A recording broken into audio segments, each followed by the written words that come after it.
Sa mga oras na ito ay dumating na sina Ronan sa Rodolan Prison, at pagdating nila sa lugar ay agad silang sinalubong ng isang tao, na binati sila sa kanilang ligtas na pagdating.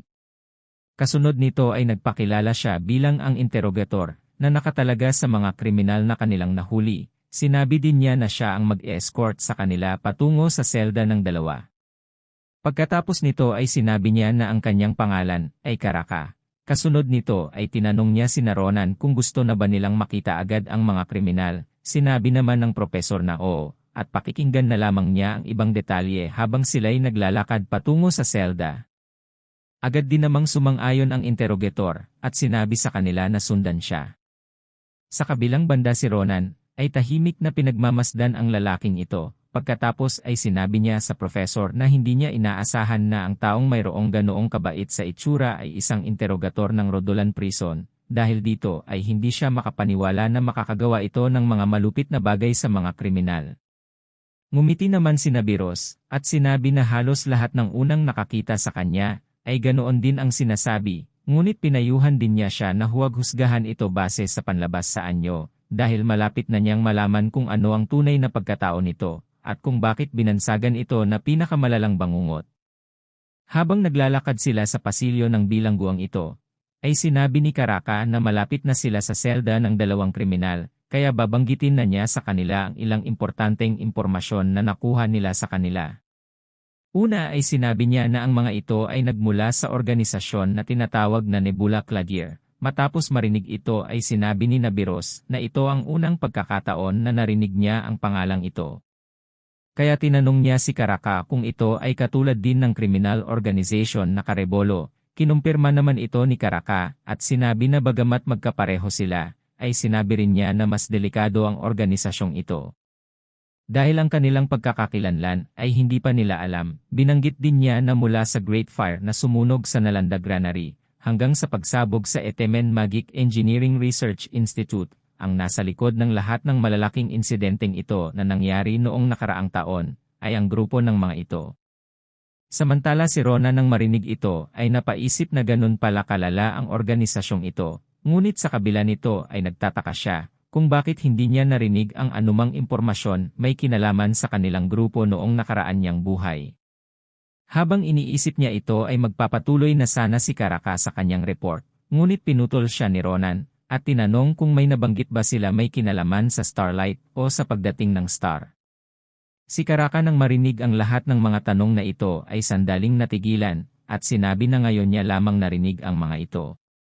Napakamot naman si Ronan, at sinabi na narinig niya ito sa kanila noong hinuhuli pa niya ang mga ito. Dahil dito ay biglang naging seryoso ang ekspresyon ng matanda, at hinawakan ang kanyang maskara. Pagkatapos ay sinabi niya na may hinala siya na ang mga sinabi niya ay may kinalaman sa kung ano ang layunin ng kanilang grupo. Matapos niyang sabihin ito ay awkward na sinabi ni Ronan na tila hindi pa ganoon kalalim ang nakuha niyang impormasyon sa kanila, lalo namang naging seryoso ang ekspresyon ng lalaking ito at agad na sinuot ang kanyang maskara. Si Ronan nang makita ito ay sandaling natulala sa takot dahil matapos niyang isuot ang maskara ay biglang nagbago ang atmosphere sa paligid. At habang iniisip pa niya ito, ay sinabi ni Karaka na naiintindihan niya kung ano ang ibig niyang sabihin. At habang binubuksan niya ang pinto ng selda, ay sinabi niya na nahihiya siya sa kanila, dahil sa kanilang unang pagkikita ay pinakita niya ang pagkukulang niya sa kanyang trabaho. Pagkatapos niyang sabihin ito, ay itinuon naman niya ang kanyang pansin sa dalawang kriminal, at taglay ang nakakatakot na ekspresyon ay sinabi niya na tila hindi pa naaabot ng kanyang puso ang dalawang kaibigang ito, kaya wala na siyang pagpipilian kung hindi magpakita ng higit na sensiridad sa kanila. Samantala sa Ronan, matapos pumasok sa loob ng selda, ay nagulat at hindi makapaniwala na ang mga taong may mayayabang na ekspresyon noong una nilang pagkikita, ay ngayon ay puno na ng sugat ang katawan, habang ang isa pa nga sa kanila ay bulag pa. Sinabi naman ni Karaka na si Edun ay isang interesanteng kaibigan, dahil nagagawa nito na makapag-regenerate ng kanyang katawan gamit ang kanyang unique power na black magic. Habang iniinit niya ang isang bakal sa apoy, ay tinanong niya si Ronan kung alam ba niya kung ano ang pinakamabisang paraan upang mas maging malapit sa ganitong klaseng tao, at habang itinatapat niya ang nagbabagang bakal kay Edun, ay sinabi niya na mas simple pa ito kaysa sa kanilang iniisip, dahil kailangan lang nilang saksakin ito ng paulit-ulit hanggang hindi na siya makapag-regenerate. Pagkasabi nga niya nito ay isinaksak na niya ang hawak niyang bakal patungo kay Edon, na ngayon ay nagsimulang sumigaw dahil sa sakit na kanyang nararamdaman. Habang nangyayari ito ay sinabi ni Karaka, na dahil sa resulta ng kanyang pagputol ng kanyang mga paa at kamay, at pagbibigay ng kanyang buong senseridad sa kanya, ay naging sobrang close na nila. At habang sinasabi niya ang mga salitang ito, ay tila isa itong sadista na natutuwa sa dinaranas ng dalawang ito. Pagkatapos ng kanyang performance na ito, ay sinabi niya kina Ronan, at nabiros na yon ang kanyang iniisip noon, ngunit ngayon ay napagtanto niya na tila hindi pa sila ganoon kalapit, dahil nagagawa pang magtago ng mga ito ng impormasyon sa kanya. Dahil dito ay sinabi niya na talagang nadidisappoint siya kay Edon, pagkasabi niya nito ay hinawakan niya ito sa ulo, at saka sinabi na inakala niya naging close na sila, at binuksan na ang kanilang puso sa isa't isa.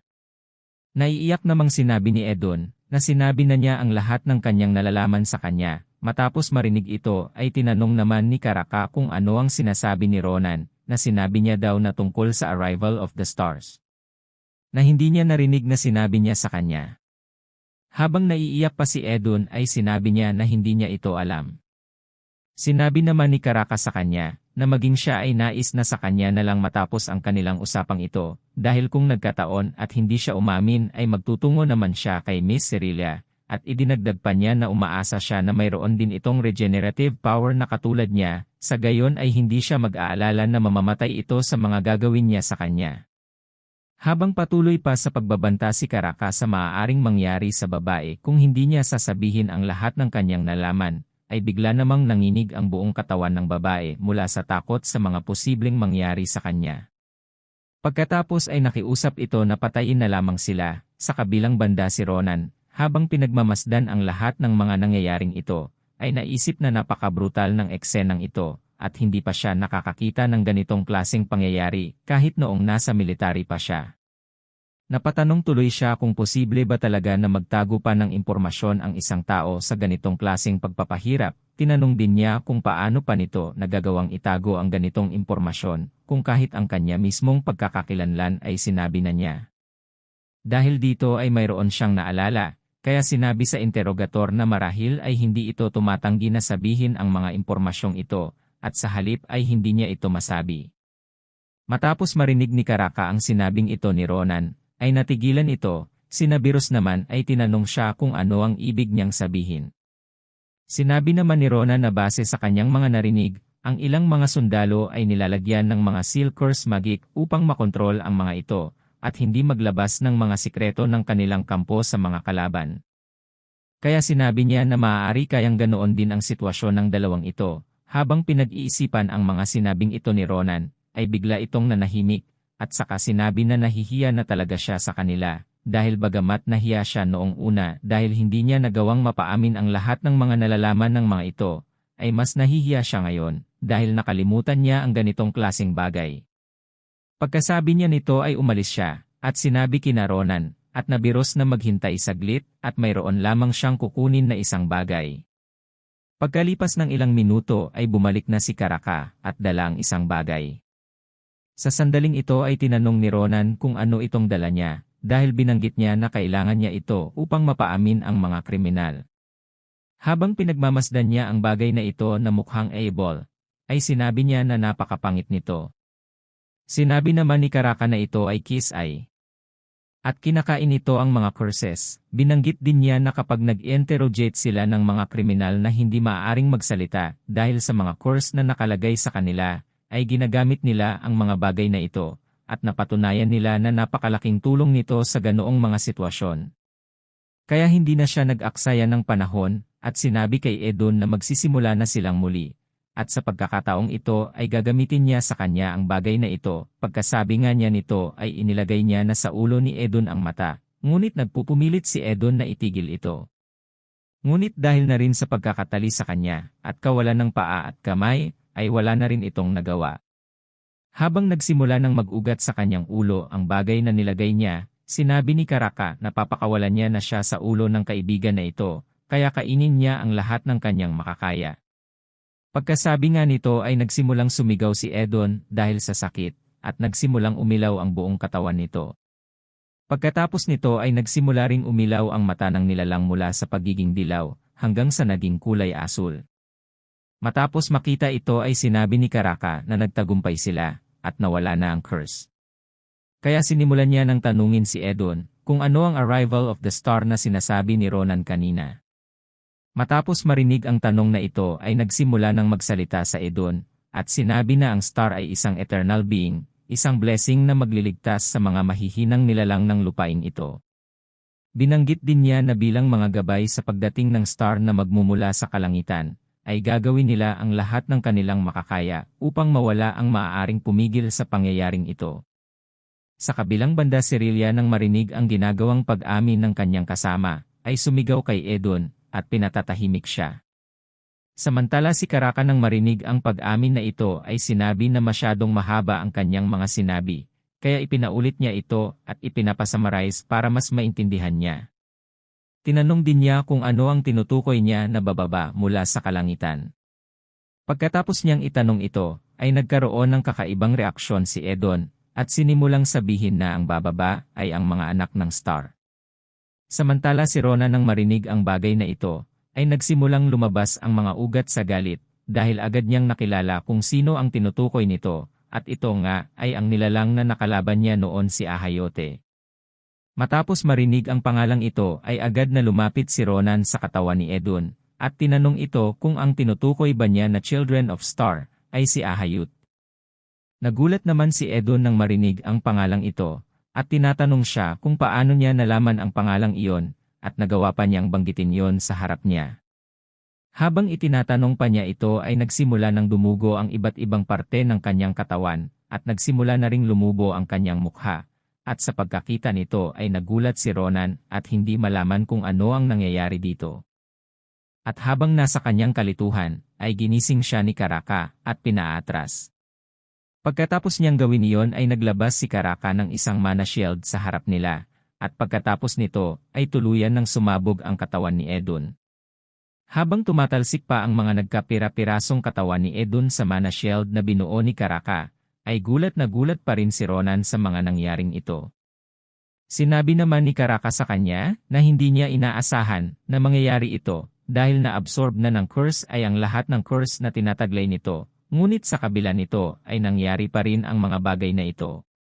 Napamura naman si Ronan at tinatanong kung ganito ba talaga ang epekto ng isang sealing curse. Sinabi naman ni Karaka lagi nilang nakikita ang mga ganitong pangyayari, ang pagkakaiba nga lamang ay masyadong malakas ang nangyari ngayon. Idinagdag pa niya na dalawang bagay ang nasasakop ng curse na ito. Ang una ay ang hindi pagsasabi ng kahit anong impormasyon sa mga hindi miyembro ng kanilang organisasyon may kinalaman sa arrival of the stars. At ang ikalawa naman ay ang pagbabanggit ng pangalan na iyon na nagreresulta ng pagsabog ng kanilang katawan. Pagkasabi niya nito ay hinawakan niya sa balikat si Ronan at itinoon ang kanyang pansin sa kanya, saka itinanong kung sino ang Ahayute na itinanong niya kay Edon bago pa ito sumabog. Nagulat naman si Ronan sa biglaang pagbabago ng sitwasyon, at nakaramdam ng kaba mula sa mga tingin ni Karaka sa kanya. Samantala si Karaka ay sinabi na base sa kanyang natutunan, ang bagay tungkol kay Ahayute ay isang kumpidensyal na impormasyon sa loob ng kanilang organisasyon, kaya tinanong niya si Ronan kung paano niya nalaman ang impormasyon na ito na mayroong mataas na level ng pagkasikreto. Idinagdag pa niya na bilang ang taga-interrogate sa kasong ito, ay dapat niyang malaman ang buong katotohanan tungkol sa bagay na ito. Kaya habang sinasabi niya ito ay naglabas siya ng nakakatakot na ekspresyon, at sinabi kay Ronan kung maaari niyang sagutin ang kanyang tanong. Sinimulan namang sabihin ni Ronan na wala rin siyang gaanong alam tungkol dito, dahil narinig lamang niya ito sa di inaasahang pagkakataon. Sinabi pa niya na bilang ang unang tao na nakaalam sa kaguluhan sa lugar ng mga pandayan, ay aksidente niyang narinig ang pinag-uusapan ng dalawang ito mula sa di kalayuan. Dinagdag pa niya na noong una ay iniisip niya na ang mga bagay na iyon ay hindi mahalaga, ngunit ngayon na narinig na niya ang lahat ng ito sa interogasyon, ay napagtanto niya na importante ito.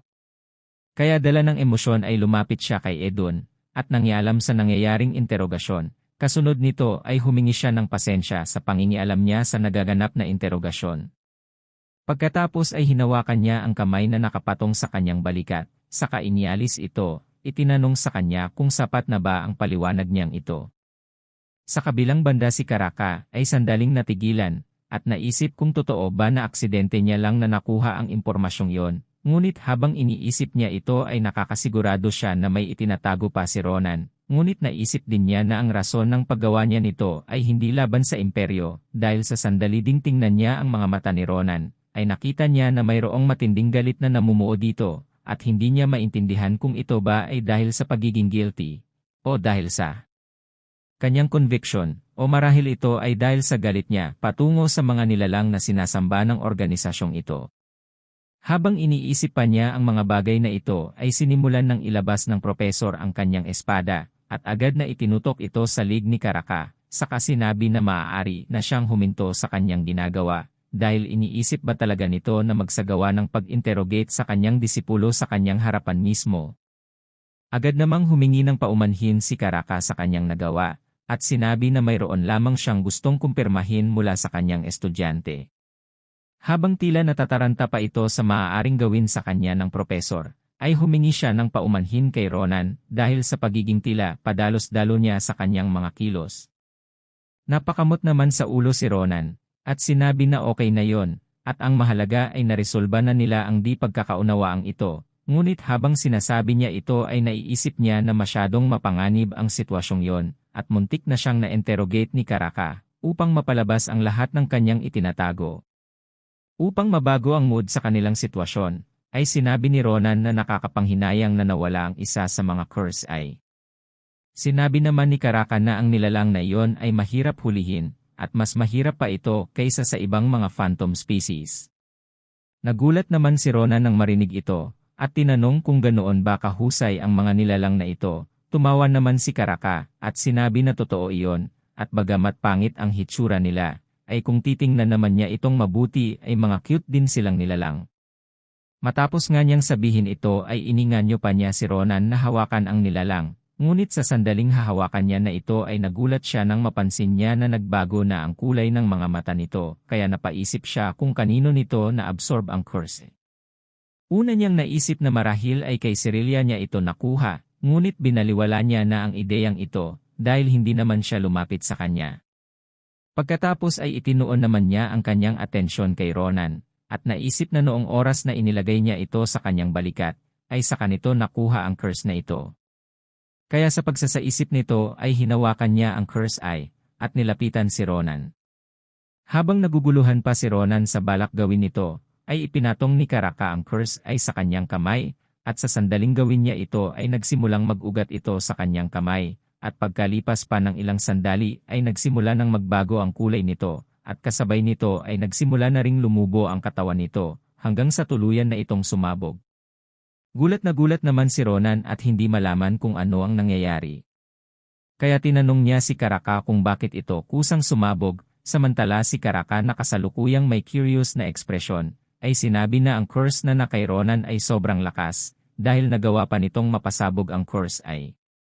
Pagkasabi niya nito ay sinabi niya kay Ronan na huwag siyang magugulat sa kanyang sasabihin at makinig lang sa kanya. Kasunod nito ay sinabi niya na may naglagay ng curse sa kanya. Nagulat naman si Ronan sa pahayag na ito at tinanong siya kung ano ang kanyang sinasabi. Tinanong naman ni Caraca kung nakakaramdam ba siya na mayroong pumipigil sa kanya sa paggawa ng ilang mga bagay gaya ng pagtalon o ang pagbubuhat ng mga bagay na gawa sa bakal, o kahit anong mga bagay na nakakayang gawin ng iba, ngunit hindi niya magawa. Sa pagsasaisip nito ay agad niyang naisip na hindi niya magawang makapag-absorb ng mana, at dahil dito ay natigilan siya. Pagkakita nito ay sinabi ni Caraca na tila tama nga siya, at agad din namang napatingin si Nabiros sa kanya, at naisip ang problema ni Ronan. Sinabi naman ni Caraca na hindi na siya mangingialam kung gusto niyang itago ang tungkol sa bagay na ito, dahil wala rin naman siyang magagawa kahit malaman pa niya ang kanyang problema. Ngunit binalaan din niya siya na base sa lakas ng curse na nasa kanya, ay bagamat hindi niya kilala kung sino ang naglagay nito, ay nakakasigurado naman siya na may malaking galit ito laban sa kanya. Nang matapos sila sa kanilang mga pag-uusap ay gabi na, sa sandaling ito ay paalis na ang grupo ni Ronan at ni Nabiros. Habang naghihintay sila na makaalis sa lugar ay sinabi ni Caraca na ang mga karagdagang pag-interrogate kay Cerilla ay gagawin na isinasa-isip ang seal sa kanyang pag-iisip, kaya dahil dito ay matatagalan sila sa paggawa nito. Sinabi naman ni Nabiros na okay lang ito at i-report na lang sa kanya kung ano ang kanilang malalaman. Samantala si Ronan ay tila nasa matinding pag-iisip pa rin. Nang napansin ito ni Caraca, ay tinanong niya kung ano ang kanyang iniisip. Nagulat naman si Ronan at sinabi na iniisip niya kung paano nagkaroon ng curse ang kanyang katawan na ginagamit niya buong buhay niya. Sinabi naman ni Caraca na naiintindihan niya siya, ngunit sinabi rin niya na huwag siyang masyadong mag-alala dahil isa siyang estudyante ng Philion Academy. Nagulat naman si Ronan at itinanong kung ano ang kinalaman nito sa kanyang sitwasyon. Ngumiti naman si Caraca at sinabi na sa kanyang pagkakaalam ay nandoon ang magisyan na tinaguri ang pinakamagaling may kinalaman sa mga courses sa kontinenteng ito, at yun nga ay ang profesor na si Maya Secret. To be continued sa Season 2 Part 12. Huwag kalimutan mag-like, share, at subscribe. Maraming salamat sa panonood. God bless you all.